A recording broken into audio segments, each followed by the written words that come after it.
chemistry, and girls would talk about their boyfriends, and you know how it is, and I'd be like, boom, you know. But so yeah, I don't remember. I can't say that for every person, but for me, yes. I won't speak for anybody else, but for me. I don't think we know yet. I think someday we probably will know. My tendency is to believe that yes, people who are truly lean towards one gender are born that way. I am kind of unique in that I'm an identical twin, and my sister's straight, and I'm a lesbian. So I don't know what that does to the nurture and nature argument, but so I don't think we really know. But I do think I don't think you're able to change it, and I think the organizations that do that cause a lot of harm.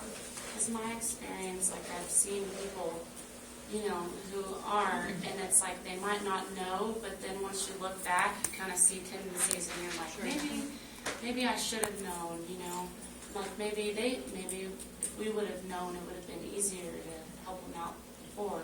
Mm-hmm. There's a book called, I can't remember Mary's last name, but Prayers for Bobby. Anybody read that book?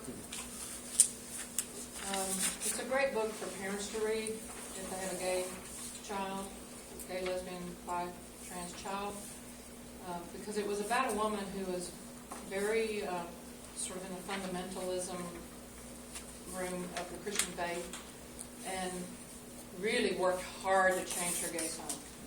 Worked really hard. He ended up killing himself, which her book is about her journey of healing after that and her awakening into realization. And so now she was a blue-collar woman. Lived in, I think, Portland, somewhere in the Pacific Northwest. And rather than curl up and just die of grief, she has become an activist as far as working to save young gay, lesbian, bi, trans kids from suicide. And it's a remarkable story. Prayers for Bobby. I think they made a movie of it back several years ago. Mary's, I can't remember her last name. I guess I would say ditto pretty much to we don't know, and yet I may add that it may be a mute question in a big sense. When you look through Christ's eyes, there's a scripture in Galatians that I kind of put here as one of the positive, number 6 there, where Paul says, there is no longer Jew or Greek, or slave or free, or male or female to worry about. What matters is, are you in the spirit of love? Are you living this are you born in this spirit way, which opens the doors widely to what I can be as a male. I mean, I'm saying even for heterosexuals, what kind of role models we're pigeonholed into. Can I have feminine ways about me and be okay and be accepted? And so I like the image of being able to have the gracious wide road of what's okay for me to live as if I'm in love. Well, let's flip that question around. I bet you heterosexual people never get asked, when did you know you were heterosexual? Can anybody answer that question? When I was heterosexual? When did you realize it? In kindergarten. Think about it. We get asked that stuff all the time. And it's like, well, let's flip it. When did you know you were attracted to boys? I mean, you have to look through gay eyes. Read the Bible through my eyes, through her eyes. It's amazing.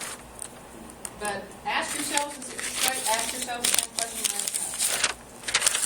I have a question. What do you think it will take for Texas to recognize homosexual marriages? Because their fight is that the Bible doesn't. It's against the Bible. So what do you think it'll take?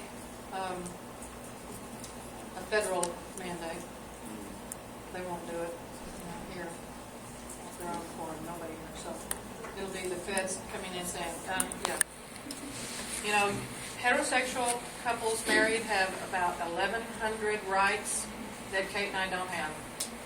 And with her sisters who won't speak to us, if she were to die or be deathly sick, they could come in and take over and direct the funeral, say, you have to not come, you can sit in the back. you don't make any medical decisions. They just assume control, and the state of Texas will let that happen unless we spend a lot of money and put some huge legal protections in, and then it can still be overturned. So, it's not easy in this state. And it's very hard. I was talking about Facebook because one of my mother's cousins posted, she works for H&R Block, and she started off with this real benign posting about getting her taxes done, and then it moved into, it's really not about rights, it's about money, that people were wanting to get married, homosexuals were wanting to get married because it was about money. And she said that in a very negative slant, which is hard. But it is in some ways about money because my partner is 76 years old. She's retired. And if we were married as a heterosexual couple, I could draw for her retirement, and I can't. And so there's many, many, examples of that. And it's hurtful. And people, I was like, does she not know that I'm a lesbian? But anyway, so it's hard sometimes. One of the parallels that's hopeful, scary, but hopeful is if you look at the history, United States-wise, at the issue over interracial marriage through 200 years back, most of the states in our nation had laws prohibiting interracial marriage, and had them up until, the 70s, and finally a government federal mandate said it is against the anti-constitutional, unconstitutional for you to have any laws that prohibit interracial marriage.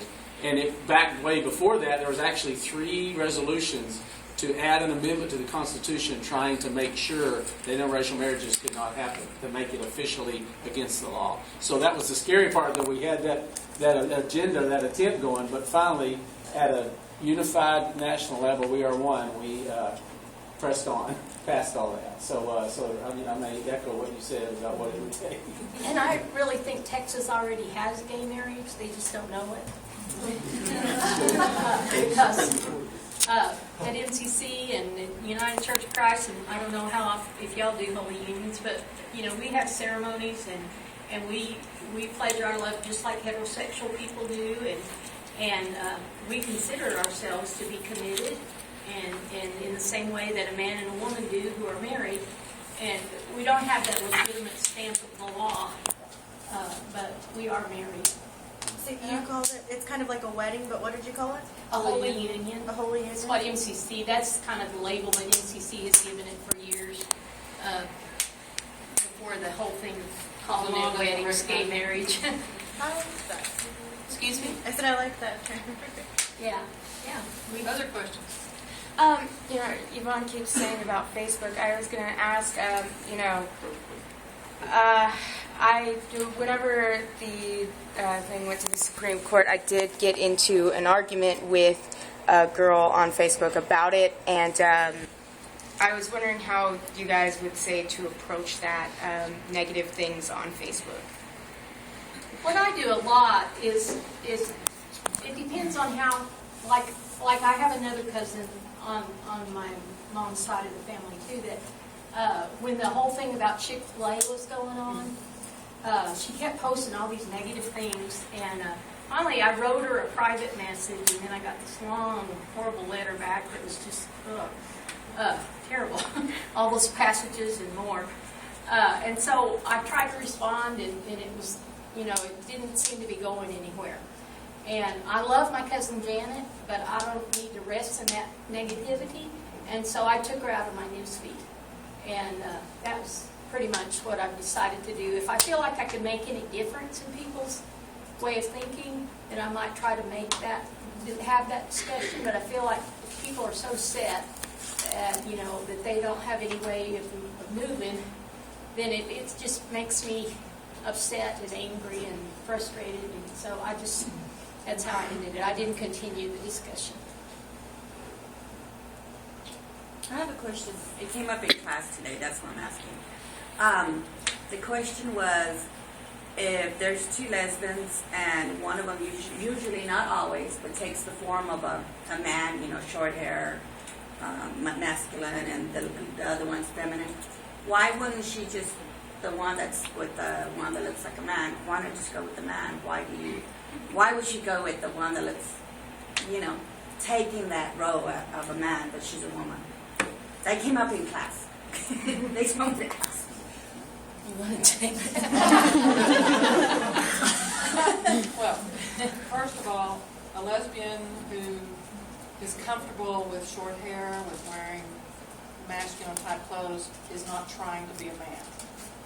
Number one, they're not trying to be a man. They're a woman. They're a lesbian. This is who they are. If they really feel like they're a man, they go get an operation, or they're a transgender person. But a lesbian is not trying to be a man. They don't want to be a man at all. That's a stereotype. You can tell your friend in class. That's a stereotype that has persisted for decades. And the butch femme couple exist. You see butch femme couples. But have you ever seen, I had some friends who, he was very effeminate and she was very butch, and they were straight as arrows, heterosexual. So, you can't pigeonhole people. You don't see so much of that anymore. Kate has a cousin in Austin, and she had a very, very successful Christian music ministry. She's an amazing musician, singer-songwriter. So is Mel, by the way. And she fell in love with her drummer, who's a woman and on tour. And anyway, this was out of the blue because they were from a very conservative part of the church, and she had a national ministry, music ministry, and she lost that when she came out and was unwelcome, and people burned her albums and all this stuff. Anyway, she and her partner are terrific. Wells Fargo Bank, by the way, hired her, knowing she was a lesbian, and they've been wonderful to this couple. They adopted twin baby girls recently, and but you can find two women who are more feminine than those two. And my partner Kate, she doesn't look like a man. I don't think I look like a man. But So it's stereotype. nothing against men, but I don't want to be. So.